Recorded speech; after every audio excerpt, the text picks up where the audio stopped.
While dwelling my thoughts on Image of the City, which is a book by Kevin Lynch on how image gets formed in our mind about city, a book which gives parameter to visually analyze a city. Well, we all know that architecture do have impact on image of the city, but how much? And that's exactly where Bilbao effect comes into the scene. To put in words, Bilbao effect is defined as a term used by economists to describe the economic and social impact of architecture on the city. And this is a story of how architecture becomes savior of the city. To understand this better, we need to travel back in the time.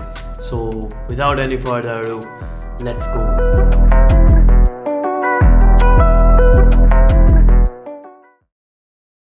So we are in pre-1997 era in city of Bilbao, a post-industrial wasteland.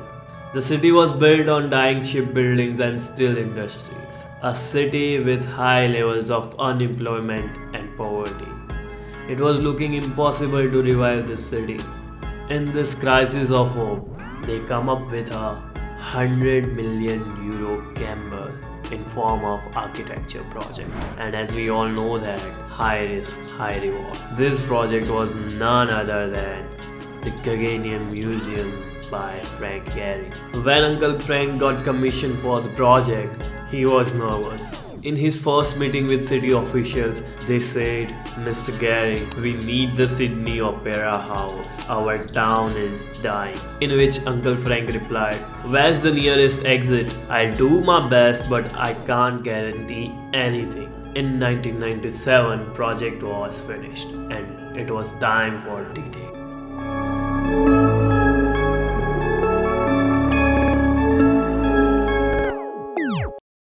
Guggenheim Museum took world by storm. In the first 3 years, nearly 4 million tourists visited Bilbao city to see this masterpiece, generating whopping €500 million in economic activity. In 2003, for the first time, international visitors exceeded local ones, with 43% of visitors coming from abroad. The regional council estimated that the money spent on hotels, restaurants, shops, transport allowed it to collect €100 million in taxes, which is more than they paid for the building cost. In 2017, calculations were suggesting that the museum generates around €400 million per year for the local economy. That's 300% return on investment. Good job, Uncle Frank. It's not like it happened for the first time. Just like city officials said, they need Sydney Opera House. The reason it's not called Sydney Effect is because they were already a metropolitan city with flourishing artistic and architectural culture. And this is literally revival of that, giving USP, a unique selling point to the city. In one of my earlier videos, we discussed how it's a part of branding. So basically, as an architect, you produce a product which doesn't represent you as a brand, it represents your nation or city as a brand first, then yourself. It's a big responsibility, and you still think as a designer you don't have power? Would you consider to think again?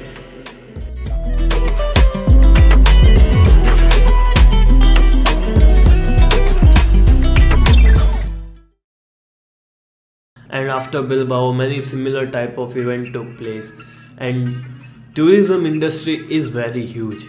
In India, whole Rajasthan runs on that. Statue of Unity is a Bilbao effect. I'll definitely recommend you to watch this earlier video of mine.